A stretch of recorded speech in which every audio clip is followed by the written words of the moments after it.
Hey folks, Evil Pajamas here with some more Civilization 6. In our last video, we left off after explaining a little bit about vampire castles and why we selected the Vampire Secret Society with our second governor title. So we are just nearing the close of the ancient era. We are sort of competing over a natural wonder area with Gilgamesh, our nearest neighbor to the west, and then we've also met one other civ, India, to the north. Yeah, if you recall, we had some very specific reasons for selecting Sanguine Society that had to do with the relationships with the other Civ AIs and sort of the layout of our map. If you recall, we have more AIs than normal on this map. We set it to the maximum number of 9 AIs on a small Terra map.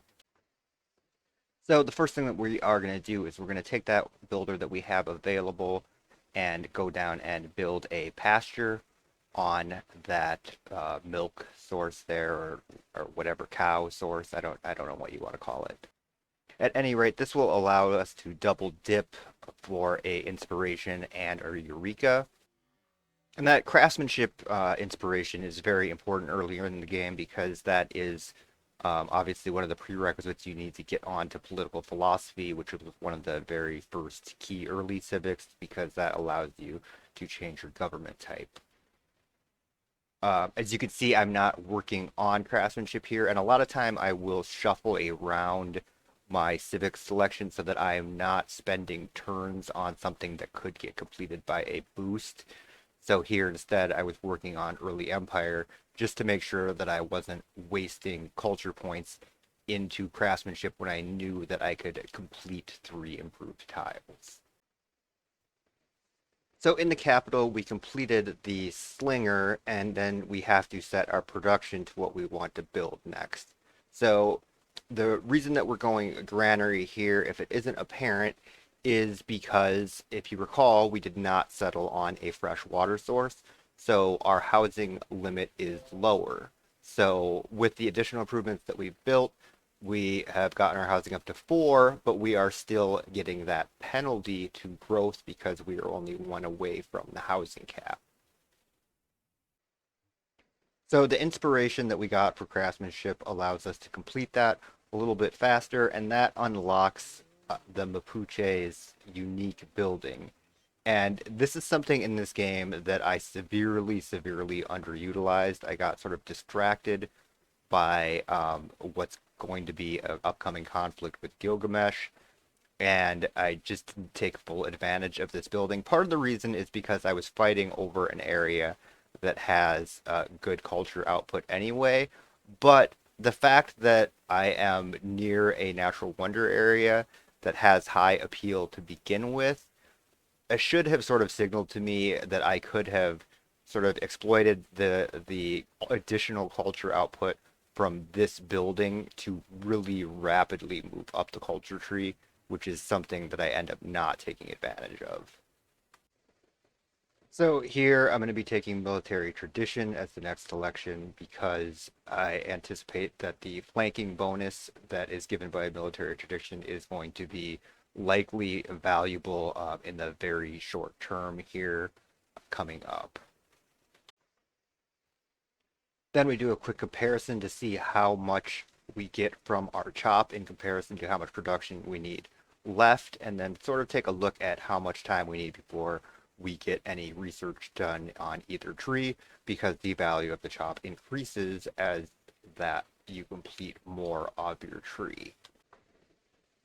Then, because we're sort of hemmed in here and there aren't any immediate barbarians in the vicinity, we are going to swap out that barbarian card earlier than I normally would, because I anticipate that I'm going to have to probably build a lot more troops than I normally would, given the proximity of a rather strong neighboring civilization. So we build up some more infrastructure, clear out a barbarian camp there, and then we get to our Pantheon selection. And the Pantheon selection that we end up with actually sort of highlights the point I was making earlier about not taking enough advantage of the Mapuche Unique Building in this instance because you can see here during the Pantheon selection how high the appeal is of the tiles near the natural wonder. And obviously I am aware of that because I end up selecting the Earth Goddess as my Pantheon.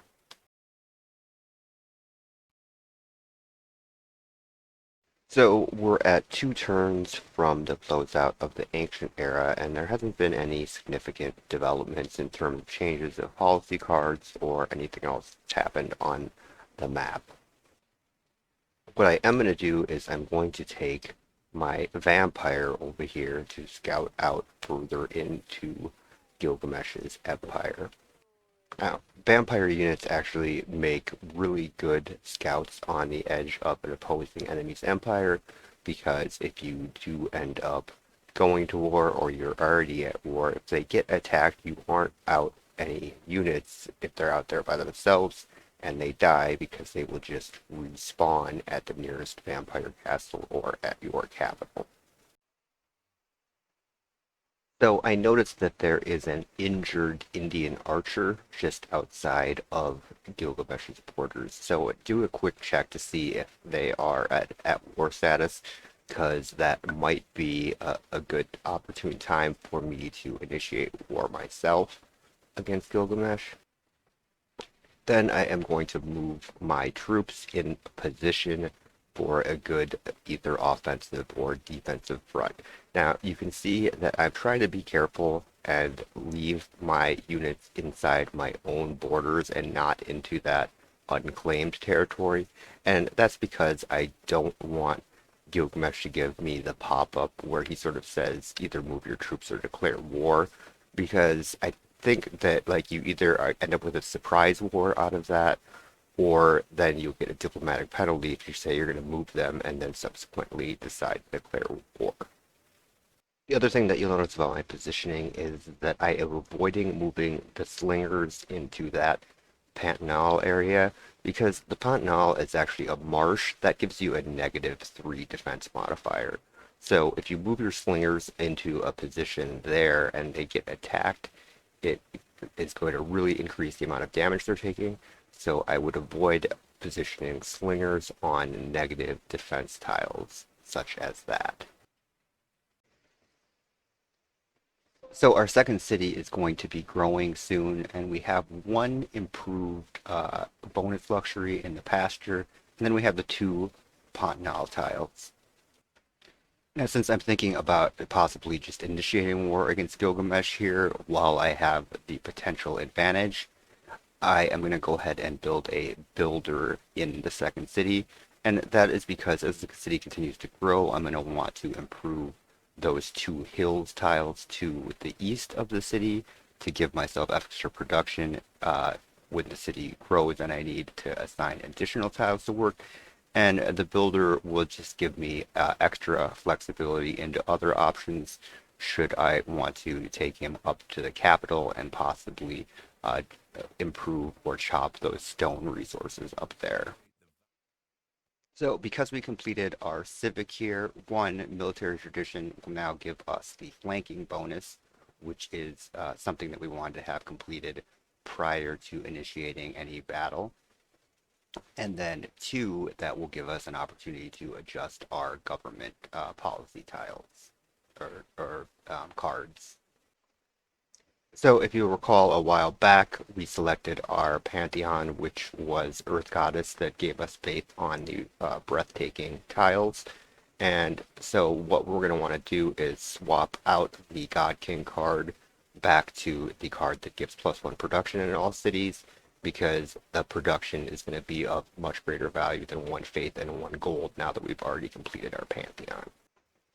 So after reevaluating the number of turns for growth and the possibility here of initiating war, we decide to swap back before completing the builder to actually an additional slinger here. And another part of that reason is there is the potential to steal a builder from Gilgamesh if we are initiating war here.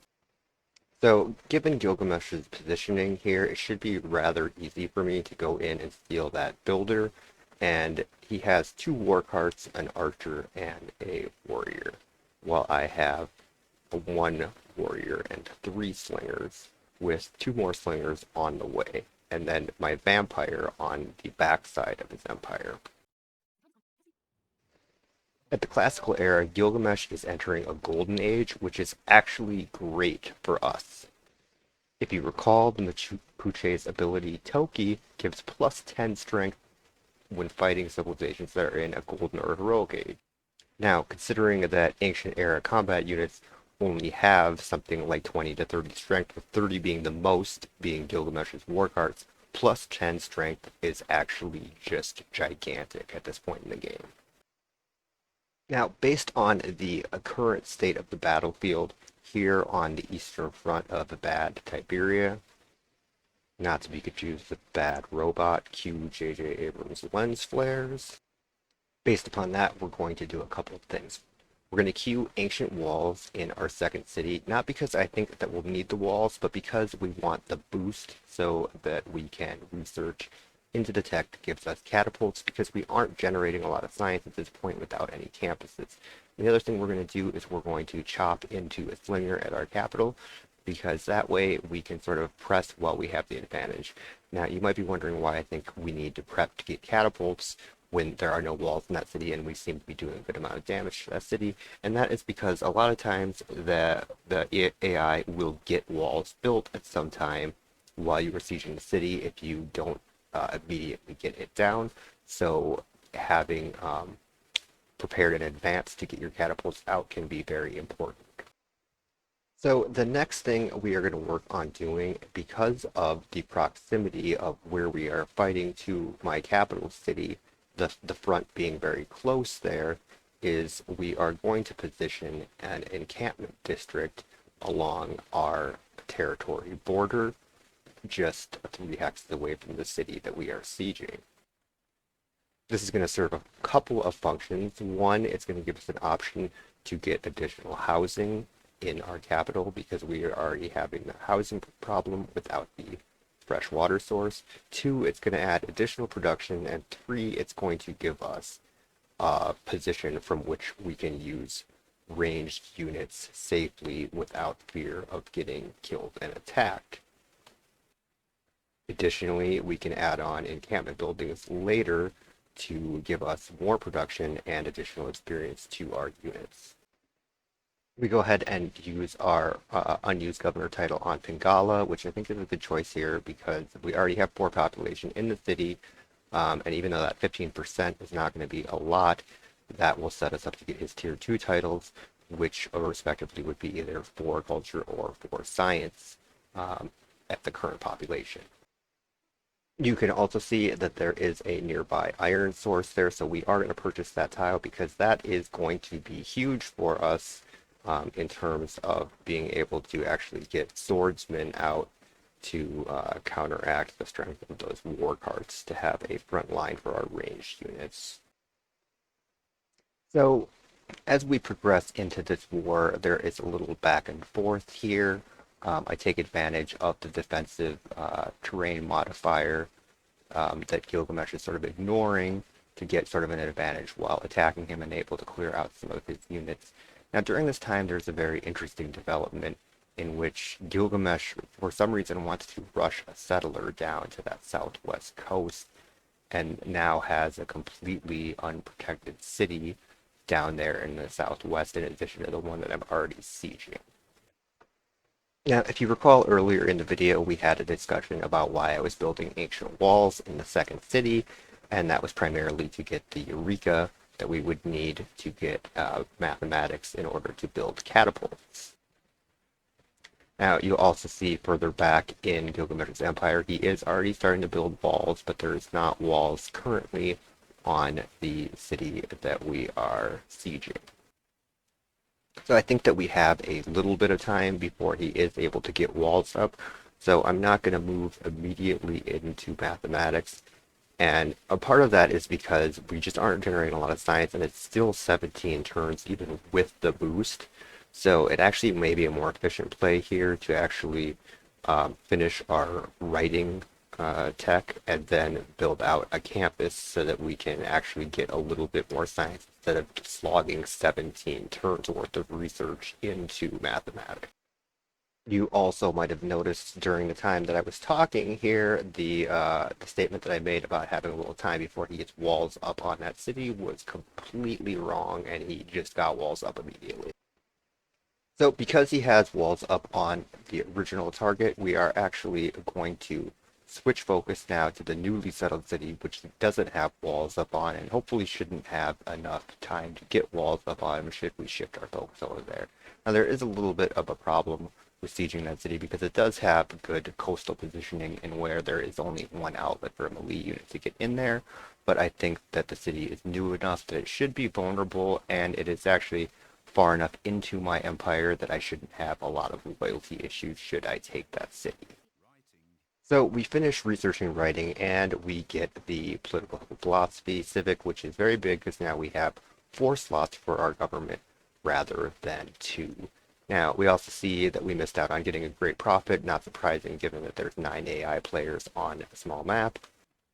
But that also means that we are going to be generating a lot of faith using that Earth Goddess Pantheon and nothing to really worry about spending it on spreading our religion. So if we can ever discover a hero, we should have plenty of faith to be summoning them back. Another thing that we want to make sure to do here is we actually want to slot the conscription card because we are already generating archers, or we should be generating archers that will cost upkeep, and then swordsmen and catapults are going to pile onto that upkeep, and that conscription card reducing the gold upkeep by 1 is going to be effectively a lot more gold than any of the cards that actually generate gold at this point. So at this point we're around turn 64 and the video is brushing up past 15 minutes or so. So I think that we will close out this session here because I think that this gives you a good idea on how to set up for an opening war salvo and how to think about some of the considerations that you should make. So we will hopefully continue on if people enjoy this video and want to see further play on this segment. But as you can see that with the right timing, you can declare war on even a civ like Gilgamesh that has an extremely strong ancient era unit. So that's it, and if you like this video, please consider liking and subscribing. And I want to thank everyone that has left positive comments on previous videos and support for the channel. So I really do appreciate that as a small channel creator. So again, thanks so much for watching and have a great holiday.